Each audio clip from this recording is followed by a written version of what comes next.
Olá, queridos, mais uma vez aqui. Que bom ter a sua companhia nessa jornada extraordinária rumo ao conhecimento, à transformação, à sabedoria. Estamos meditando 31 dias com Provérbios e cada um dos capítulos tem nos ensinado tanto. Eu quero agradecer a Deus pela tua vida, agradecer a Deus pela sua companhia. Agradecer porque você tem permanecido aí, insistente em aprender mais e mais da palavra de Deus. Para você que já vem acompanhando toda essa jornada, que bom que você está insistindo, perseverando. Para você que está chegando agora e conhecendo esse projeto de 31 dias com Provérbios, agora a partir desse capítulo 6, eu quero incentivar você a usufruir de todos os outros ensinamentos dos capítulos anteriores que estão aqui disponíveis na nossa página aqui no YouTube, no nosso canal, cujo endereço é o mesmo, tanto aqui quanto nas minhas redes sociais, no Facebook, Instagram, Kelly Blima Oficial. Fique à vontade, sejam bem-vindos, se prepare para uma jornada de transformação. Então vamos lá, pegue a sua Bíblia, acompanhe, talvez através do seu celular, do seu iPad, do seu computador. Vamos juntos acompanhar mais um ensinamento de Provérbios, hoje capítulo 6. Em Provérbios capítulo 6 nós vamos encontrar sérias advertências contra ser fiador, contra a preguiça, contra a maldade e também contra o adultério mais uma vez. Os mais experientes vão concordar comigo que problemas financeiros são capazes de tirar o sono e, não bastando isso, são capazes também de destruir famílias, destruir casamentos, destruir negócios, amizades, relacionamentos de anos são quebrados. Problemas financeiros podem destruir ministérios frutíferos e até mesmo a saúde como num todo. E para nos prevenir de tamanhas tragédias, Provérbios capítulo 6 está nos trazendo verdadeiras lições diretas, claras, práticas sobre esse assunto. O rei Salomão, o homem mais sábio de toda a terra, o conselheiro de reis e governantes que o buscavam justamente para buscar as suas opiniões, as suas diretrizes, os seus conselhos a respeito de vários assuntos para os seus governos, um dos homens mais bem-sucedidos e ricos que já existiu, vem nos trazer conselho sobre esse assunto financeiro. Acompanhe comigo agora, capítulo 6 de Provérbios, a partir do versículo 1. Ele diz assim: Filho meu, se ficaste por fiador do teu companheiro e te empenhaste ao estranho. Veja, ele começa citando duas situações diferentes. Ficar por fiador de companheiro ou se te empenhaste por ser fiador de um estranho. E agora ele continua no versículo 2 dizendo: Estás enredado com o que dizem os teus lábios, estás preso com as palavras da tua boca. Agora, pois, faze isto, filho meu, livra-te, pois caíste nas mãos do teu companheiro. Vai, prostre-se e importuna o teu companheiro, não deis sono aos teus olhos, nem repouso às tuas pálpebras. Livra-te como a gazela da mão do caçador e como a ave da mão do passarinheiro. Veja bem como ele se refere a essa situação de se tornar um fiador de alguém, de empenhar o teu nome no lugar do nome de alguém. Porque se colocar como fiador é assumir a dívida do outro, é empenhar o seu nome pela dívida de alguém.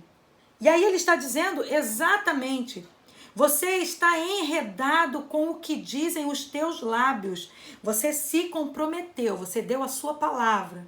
Ele está dizendo, você deu a sua palavra de que se tornaria fiador, assumiria a dívida de alguém. E aí ele está dizendo, estás preso com as suas palavras, as palavras da tua boca. Mas aí ele vai dar uma solução. Ele vai dizer, agora, pois, faze isto, filho meu, e livra-te, pois caíste nas mãos do teu companheiro. Vai, prostre-se e importuna o teu companheiro.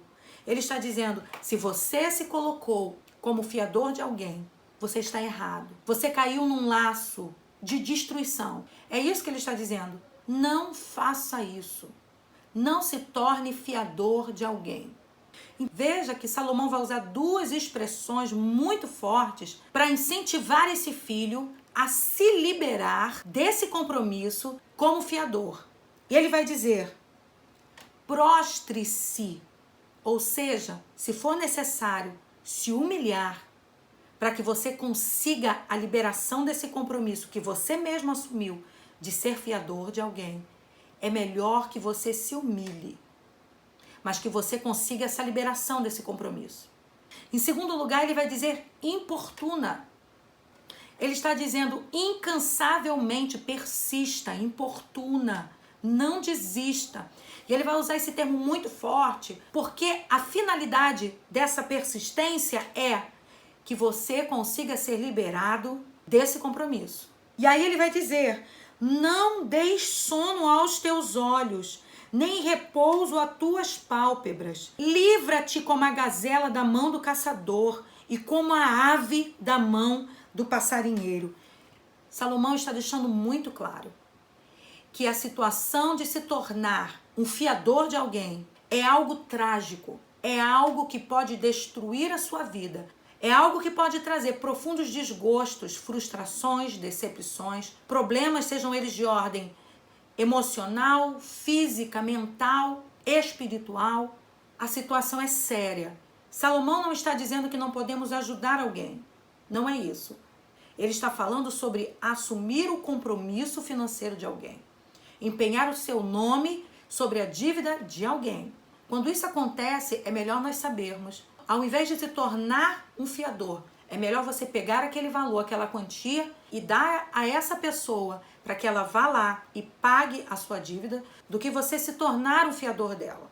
Quantos relacionamentos foram quebrados por conta de um compromisso como esse, de se tornar fiador de alguém? Quantas famílias foram destruídas? Quantas pessoas foram mortas?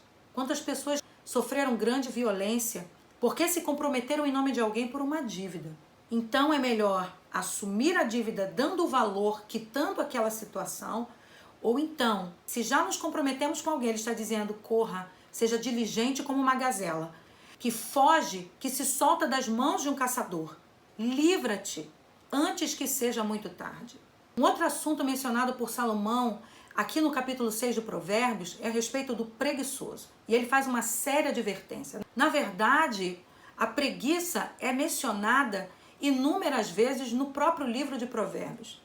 A falta de atitude, de iniciativa, de procrastinação do preguiçoso, ela é reprovada diversas vezes pela Bíblia como insensato, por sua falta de previsão a respeito do futuro. O preguiçoso, ele deseja a riqueza, ele deseja o sucesso, mas normalmente ele espera deitado, passivo. Ou ele despreza as oportunidades, ou ele não reconhece as oportunidades quando elas vêm. Os anos se vão e o preguiçoso persistente é esmagado pela miséria e pela constante necessidade. E aqui no capítulo 6, Deus vai utilizar uma figura da natureza, pequena, leve, para poder ensinar ao preguiçoso. E ele vai dizer: vai ter com a formiga, ó preguiçoso, considera os seus caminhos e ser sábio, não tendo ela chefe, nem oficial, nem comandante.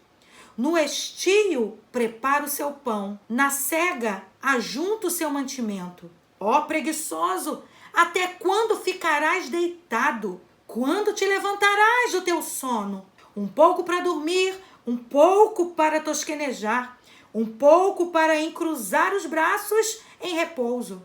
Assim sobrevirá a sua pobreza, como um ladrão, e a tua necessidade, como um homem armado. Capítulo 6, do versículos 6 a 11. A preguiça distancia o sonhador do realizar. Por isso, a Bíblia está falando: vai ter com a formiga, o preguiçoso. Você já percebeu como a formiga trabalha? Ela é diligente, ela se prepara para o futuro, ela chega a carregar uma carga muitas vezes maior do que o seu próprio tamanho e o seu peso. Nada a impede de chegar no seu propósito. Ela percorre tantas distâncias contra diversos adversários. Ela enfrenta o vento, ela enfrenta o frio, ela enfrenta o sol, ela enfrenta a chuva. Ela enfrenta animais muito maiores do que ela. Persiste até chegar no seu propósito. Geralmente a formiga ela prepara todo o seu mantimento, o ambiente acolhedor para que ela esteja segura antes do frio, antes da chuva, antes da neve. O preguiçoso ele não pensa no futuro. O preguiçoso ele só pensa no agora. O provérbio está nos trazendo sérias advertências a respeito da preguiça. A preguiça de verdade não nos fará chegar a lugar algum. Vai ter com a formiga ao preguiçoso. Ele está dizendo, veja o seu exemplo e siga. Em terceiro lugar, ele vai também trazer advertências a respeito da maldade. Ele diz assim, o homem de Belial, o homem vil, é o que anda com a perversidade na boca. Acena com os olhos, arranha com os pés e faz sinais com os dedos. No seu coração a perversidade, todo o tempo maquina o mal, anda semeando contendas. Pelo que a sua destruição virá repentinamente, subitamente, será quebrantado sem que haja cura. Versículo 16. 6 coisas o Senhor aborrece, e a 7ª a sua alma abomina ou odeia em outras versões. Versículo 17. Olhos altivos, língua mentirosa, mãos que derramam sangue inocente, coração que trama projetos iníquos, pés que se apressam a correr para o mal, testemunha falsa que profere mentiras e o que semeia contenda entre irmãos. Veja aqui, Deus não odeia apenas o adultério e o assassinato, mas Deus odeia o homem mau que vive a semear contendas. Veja como a Bíblia está sinalizando a respeito de atitudes pecaminosas. Acena com os olhos no versículo 13, olhos altivos, versículo 17. Em seguida ele vai falar sobre pecados da língua, ou seja, a língua mentirosa, testemunha falsa. Perceba que no relacionamento entre duas pessoas, depois de um tempo, essa relação se torna íntima. Ou seja, nós tomamos conhecimento sobre o que agrada uma pessoa e sobre o que não agrada. E no relacionamento com Deus isso não é diferente. A palavra de Deus vai nos incentivar a prosseguir em conhecer o Senhor. A Bíblia ainda vai dizer que a intimidade de Deus, a intimidade do Senhor é para aqueles que o temem, para aqueles que o buscam. A Bíblia também vai dizer que o Senhor está perto de todo aquele que o invoca. E o próprio Deus vai dizer que ele será achado por nós se nós o buscarmos. Insistência. Proximidade produz intimidade. E nesse relacionamento de intimidade com Deus, nós vamos descobrir também, se você e eu desejamos agradar a Deus, precisamos ter em mente o que o desagrada também. Continue comigo, porque a partir do versículo 20, Salomão vai advertir novamente a respeito do adultério. Filho meu, guarda o mandamento de teu pai e não deixes a instrução da tua mãe. Ele coloca aqui a mãe como uma instrutora, como uma professora para os seus filhos. Mas ele também está dando uma direção, uma palavra paternal. Guarda o mandamento de teu pai. Ata-os perpetuamente ao teu coração. Pendura-o ao teu pescoço. Quando caminhardes, isto te guiará. Perceba aqui comigo. Quando te deitares, te guardará. Quando acordares, falará contigo. Porque o mandamento é lâmpada e a instrução é luz. E as repreensões da disciplina são o caminho da vida. Salmo 119, versículo 105, vai afirmar o que diz esse versículo: lâmpada para os meus pés é a tua palavra e luz para os meus caminhos. E aqui com essa analogia, Deus está nos afirmando a importância dos ensinamentos dos pais, pautados na palavra de Deus. Na verdade, só podemos dar aquilo que temos. E os pais só podem ensinar aquilo que sabem e aquilo que vivem. E aí me permita repetir o versículo 23, porque é importante para a continuidade do nosso raciocínio. Ele vai dizer, porque o mandamento é lâmpada, e a instrução luz, e a repreensão da disciplina são o caminho da vida. Versículo 24, para te guardarem da vil mulher e das lisonjas da mulher alheia. Não cobices no teu coração a sua formosura, nem te deixes prender com os seus olhares. E o versículo 32 ele vai dizer, O que adultera com uma mulher está fora de si. Só mesmo quem quer se arruinar é que pratica tal coisa. Acharás açoite e infâmia, e o seu opróbrio nunca se apagará, porque o ciúme excita o furor do marido, e não terá compaixão no dia da vingança. Não se contentará com o resgate, nem aceitará presentes, ainda que sejam muitos. Sim, Deus reprova o adultério. O adultério é destrutivo. Quantas famílias e casamentos destruídos pelo adultério. Quantos filhos, filhas marcados profundamente pelo adultério. O adultério, ele deixa um rastro de vergonha, de mágoa, de remorso e de rupturas por onde passa. E danos emocionais que afetam a saúde do corpo. O pecado do adultério não nos afastam apenas das pessoas a quem amamos, mas também nos afastam de Deus.